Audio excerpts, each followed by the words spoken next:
Good morning Odisha. आज हूँ April 11 तारिख शुक्रवार। आज दिन 30टी गुरुत्वपूर्ण खबर उपरे आसतु नजर पकईबा। ता पूर्व वीडियो को गोटे लाइक कर दिंतु एवं जो मैंने चैनल को एजाए सब्सक्राइब करना चैनल को सब्सक्राइब कर दिंतु।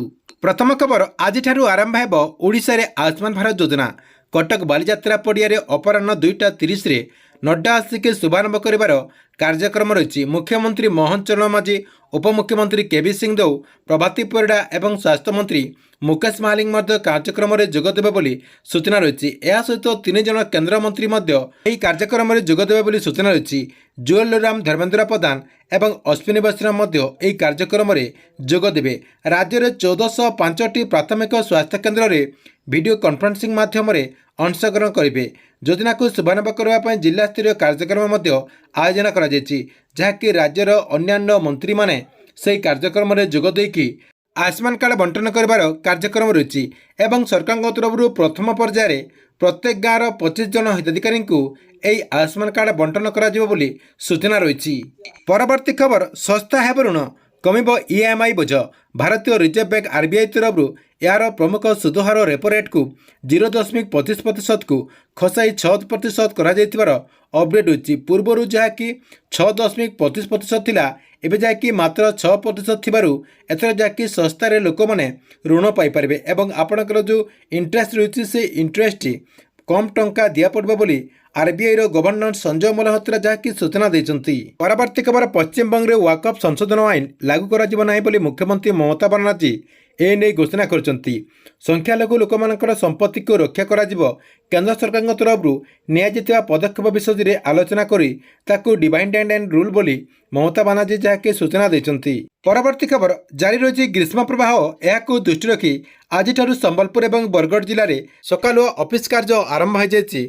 ऑफिस कार्य सकाल 7टारू 1टा पर्यंत चलो। तेबे आज आरंभ होइकि जून 15 तारिख पर्यंत चलिबार संभावना रही।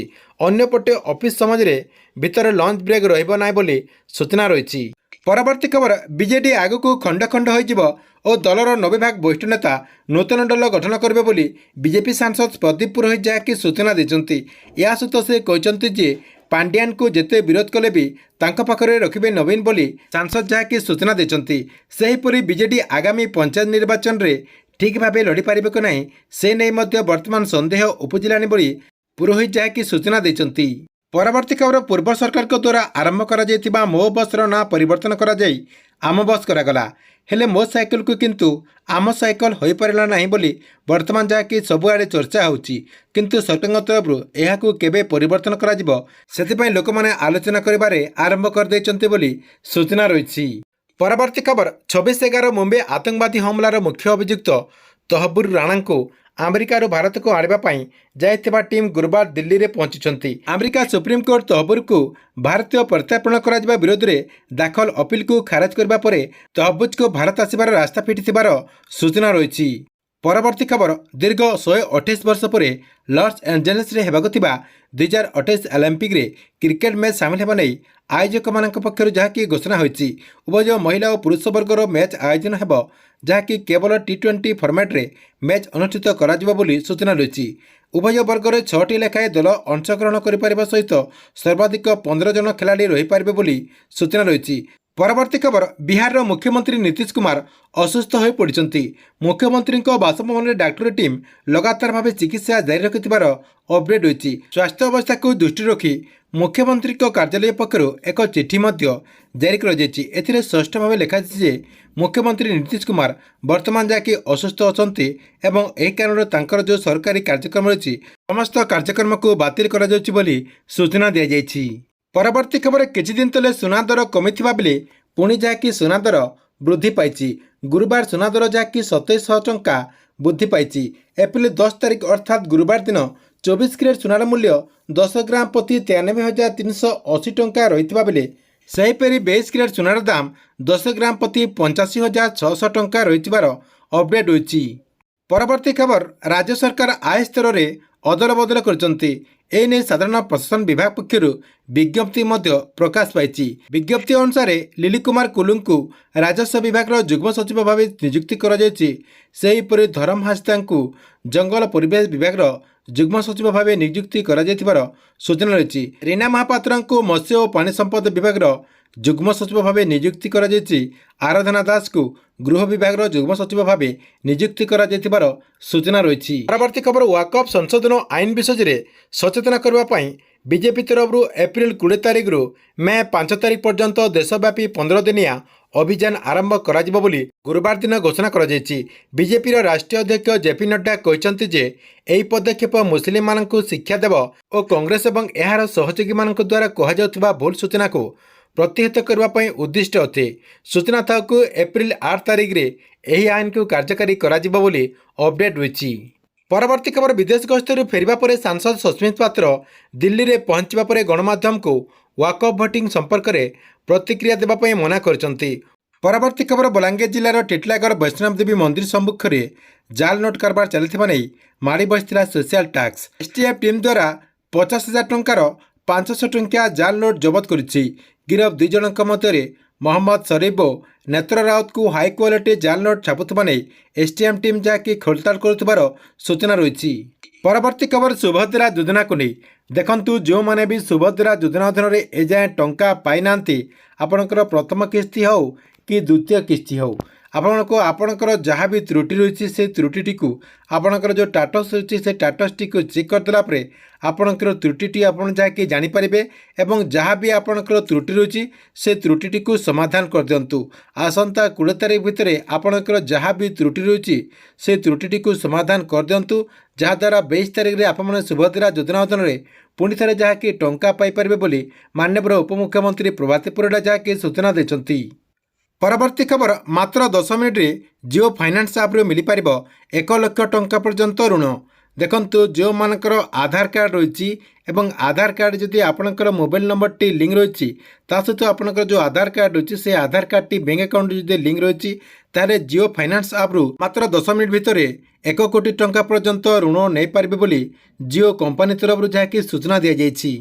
ପରବର୍ତ୍ତୀ ଖବର, ଦିଲ୍ଲୀରେ କେନ୍ଦ୍ର ଗୃହମନ୍ତ୍ରୀ ଅମିତ ଶାହାଙ୍କ ସହିତ ମୁଖ୍ୟମନ୍ତ୍ରୀ ମୋହନ ଚରଣ ମାଝୀ ଏକ ବୈଠକ କରିଛନ୍ତି। 3ଟି ନୂଆ ଆଇନ ବିଷୟରେ ମଧ୍ୟ ଆଲୋଚନା କରିଛନ୍ତି। ଭାରତୀୟ ନାଗରିକ ସୁରକ୍ଷା ସଂହିତା, ଭାରତୀୟ ନ୍ୟାୟ ସଂହିତା, ଭାରତୀୟ ସାକ୍ଷ୍ୟ ଅଧିନିୟମ କିଭଳି ରାଜ୍ୟରେ ସଠିକ୍ ଭାବରେ କାର୍ଯ୍ୟକାରୀ ହୋଇପାରିବ ସେ ନେଇ ଯାହାକି ଏହି ବୈଠକରେ ଆଲୋଚନା କରିଥିବାର ଅପଡେଟ୍ ହୋଇଛି। ପରବର୍ତ୍ତୀ ଖବର, ପ୍ରଧାନମନ୍ତ୍ରୀ ଆବାସ ଯୋଜନାକୁ ନେଇ ଦେଖନ୍ତୁ, ଯେଉଁମାନେ ବି ପ୍ରଧାନମନ୍ତ୍ରୀ ଆବାସ ଯୋଜନା ଅଧୀନରେ ଏଯାଏଁ ସର୍ଭେଟିକୁ କମ୍ପ୍ଲିଟ୍ କରିନାହାନ୍ତି ସେମାନେ ଯାହାକି ଏବେ ସର୍ଭେଟିକୁ ଅତି ସହଜରେ କମ୍ପ୍ଲିଟ୍ କରିପାରିବେ। କାହିଁକିନା ସରକାରଙ୍କ ତରଫରୁ ୟାର ସମୟସୀମାକୁ ପୁଣି ଥରେ ଯାହାକି ବୃଦ୍ଧି କରାଯାଇଛି। ଏପ୍ରିଲ 30 ତାରିଖ ପର୍ଯ୍ୟନ୍ତ ୟାର ସମୟସୀମାକୁ କେନ୍ଦ୍ର ସରକାରଙ୍କ ତରଫରୁ ଯାହାକି ବୃଦ୍ଧି କରାଯାଇଛି। ଯେଉଁମାନେ ବି ଏପର୍ଯ୍ୟନ୍ତ ଏହି ସର୍ଭେ କାମଟିକୁ କମ୍ପ୍ଲିଟ୍ କରିନାହାନ୍ତି ସେମାନେ ଅତି ଶୀଘ୍ର ଏହି କାମଟିକୁ କମ୍ପ୍ଲିଟ୍ କରିଦିଅନ୍ତୁ, ଯାହାଦ୍ୱାରା ଆପଣମାନେ ପ୍ରଧାନମନ୍ତ୍ରୀ ଆବାସ ଯୋଜନା ଅଧୀନରେ ଗୋଟିଏ ଘର ପାଇପାରିବେ। ପରବର୍ତ୍ତୀ ଖବର, ସିଏମ୍ କିଷାନ ଯୋଜନାକୁ ନେଇ ଦେଖନ୍ତୁ, ସିଏମ୍ କିଷାନ ଯୋଜନାର ଯେଉଁ ପରବର୍ତ୍ତୀ କିସ୍ତିର ଟଙ୍କା ରହିଛି ଏହି ପରବର୍ତ୍ତୀ କିସ୍ତିର ଟଙ୍କା ଆପଣମାନଙ୍କୁ ଯାହାକି ଏପ୍ରିଲ 30 ତାରିଖରେ ମିଳିବାକୁ ଯାଉଛି। ଏପ୍ରିଲ 30 ତାରିଖରେ ଯଦି ଆପଣମାନେ ସିଏମ୍ କିଷାନ ଯୋଜନା ଅଧୀନରେ 2,000 ଟଙ୍କା ପାଇବା ପାଇଁ ଚାହୁଁଛନ୍ତି ଆପଣମାନେ ଯାହାକି 3ଟା କାମ ନିଶ୍ଚୟ କରିଦିଅନ୍ତୁ। ପ୍ରଥମେ ଆପଣଙ୍କର ଇକେଆଇସିଟିକୁ କମ୍ପ୍ଲିଟ୍ କରିଦିଅନ୍ତୁ। 2 ନମ୍ବରରେ ଫାର୍ମର ରେଜିଷ୍ଟ୍ରେସନ ମଧ୍ୟ ଯେଉଁମାନେ ଏଯାଏଁ କରିନାହାନ୍ତି ଫାର୍ମର ରେଜିଷ୍ଟ୍ରେସନ ମଧ୍ୟ କରିଦିଅନ୍ତୁ। ଏହା ସହିତ ଆପଣଙ୍କର ଯେଉଁ ଆଧାର କାର୍ଡ଼ ରହିଛି ସେହି ଆଧାର କାର୍ଡ଼ଟି ବ୍ୟାଙ୍କ ଆକାଉଣ୍ଟରେ ଲିଙ୍କ୍ କରିଦିଅନ୍ତୁ। ଏହି 3ଟା କାମ ଆପଣମାନେ କରିଦେଲା ପରେ ସିଏମ୍ କିଷାନ ଯୋଜନା ଅଧୀନରେ ପରବର୍ତ୍ତୀ କିସ୍ତିରେ ଯାହାକି 2,000 ଟଙ୍କା ପାଇପାରିବେ ବୋଲି ସୂଚନା ରହିଛି। ପରବର୍ତ୍ତୀ ଖବର, ଅନ୍ତର୍ଦ୍ଦୟ ଗୃହ ଯୋଜନାକୁ ନେଇ ଦେଖନ୍ତୁ, ଯେଉଁମାନେ ବି ଅନ୍ତର୍ଦ୍ଦୟ ଗୃହ ଯୋଜନା ଅଧୀନରେ ଯୋଗ୍ୟ ଅଟନ୍ତି ଏବଂ ସେମାନେ ଯଦି ଏପର୍ଯ୍ୟନ୍ତ ଅନ୍ତର୍ଦ୍ଦୟ ଗୃହ ଯୋଜନା ଅଧୀନରେ ଆବେଦନ କରିନାହାନ୍ତି ତାହେଲେ ସେମାନେ ଅତି ଶୀଘ୍ର ଆବେଦନ କରିଦିଅନ୍ତୁ। କାହିଁକିନା ସରକାରଙ୍କ ତରଫରୁ ସମସ୍ତ ଯୋଗ୍ୟ ହିତାଧିକାରୀଙ୍କୁ ଅନ୍ତର୍ଦ୍ଦୟ ଗୃହ ଯୋଜନା ଅଧୀନରେ ୱାର୍କ ଅର୍ଡର ଦେବା ପାଇଁ ସରକାର ଯାହାକି ଅପେକ୍ଷା କରି ରହିଛନ୍ତି। ସେଥିପାଇଁ ଯେଉଁମାନେ ବି ଅନ୍ତର୍ଦ୍ଦୟ ଗୃହ ଯୋଜନା ଅଧୀନରେ ଘର ପାଇବା ପାଇଁ ଯୋଗ୍ୟ ଅଟନ୍ତି ସେମାନେ ୟାର ଯେଉଁ ଅଫିସିଆଲି ୱେବସାଇଟ୍ ରହିଛି ସେହି ଅଫିସିଆଲି ୱେବସାଇଟ୍ରୁ ଫର୍ମଟିକୁ ଡାଉନଲୋଡ଼ କରିକି ଆପଣଙ୍କର ଯେଉଁ ପଞ୍ଚାୟତ ରହିଛି କିମ୍ବା ଆପଣଙ୍କର ଯେଉଁ ବ୍ଲକ ରହିଛି ସେହି ଜାଗାକୁ ଯାଇକି ଅଫଲାଇନ୍ ମାଧ୍ୟମରେ ଆବେଦନ କରିପାରିବେ ଏବଂ ପରବର୍ତ୍ତୀ ପର୍ଯ୍ୟାୟରେ ଯାହାକି ଆପଣମାନେ ଅନ୍ତର୍ଦ୍ଦୟ ଗୃହ ଯୋଜନା ଅଧୀନରେ ଘର ପାଇପାରିବେ ବୋଲି ତଥ୍ୟ ରହିଛି। ପରବର୍ତ୍ତୀ ଖବର ମେଟ୍ରିକ୍ ପରୀକ୍ଷାର ରିଜଲ୍ଟକୁ ନେଇ ଦେଖନ୍ତୁ ଯେଉଁ ପିଲାମାନେ ଏ ବର୍ଷ ମେଟ୍ରିକ୍ ପରୀକ୍ଷା ଦେଇଛନ୍ତି ତାଙ୍କରି ପାଇଁ ଗୋଟେ ବହୁତ ବଡ଼ ଖୁସି ଖବର ରହିଛି। ମେଟ୍ରିକ୍ର ଯେଉଁ ପରୀକ୍ଷା ଖାତା ରହିଛି ସେହି ପରୀକ୍ଷା ଖାତା ବର୍ତ୍ତମାନ ଦେଖା ସରିଯାଇଛି। ଆପଣଙ୍କର ଷ୍ଟାବୁଲେସନ୍ ପ୍ରକ୍ରିୟା ଖାଲି ବାକି ରହିଛି। ଷ୍ଟାବୁଲେସନ୍ ପ୍ରକ୍ରିୟା ସରିଗଲା ପରେ ମେ ମାସର ପ୍ରଥମ ସପ୍ତାହରେ ଯାହାକି ଆପଣଙ୍କର 15ରୁ 20 ତାରିଖ ଭିତରେ ମେ ମାସର 15 ତାରିଖରୁ 20 ତାରିଖ ଭିତରେ ମେଟ୍ରିକ୍ର ରିଜଲ୍ଟ ପ୍ରକାଶ ପାଇବ ବୋଲି ମାଧ୍ୟମିକ ଶିକ୍ଷା ପରିଷଦ ବୋର୍ଡ ପକ୍ଷରୁ ଅପଡେଟ୍ ହୋଇଛି। ଠିକ୍ ଅଛି, ଏଥିଲା ଆଜି ଦିନର କେତୋଟି ବଡ଼ ଖବର। ଆପଣମାନଙ୍କ ଭିଡ଼ିଓ କେମିତି ଲାଗିଲା କମେଣ୍ଟ ବକ୍ସରେ ନିଶ୍ଚୟ ଗୋଟେ କମେଣ୍ଟ କରନ୍ତୁ ଏବଂ ପ୍ରତ୍ୟେକ ଦିନ ଏମିତି ଦେଶ ବିଦେଶର ଖବରଗୁଡ଼ିକ ଜାଣିବା ପାଇଁ ଚାହୁଁଥିଲେ ଏହି ଚ୍ୟାନେଲଟିକୁ ଆପଣ ରେଗୁଲାର ଦେଖୁଥାନ୍ତୁ।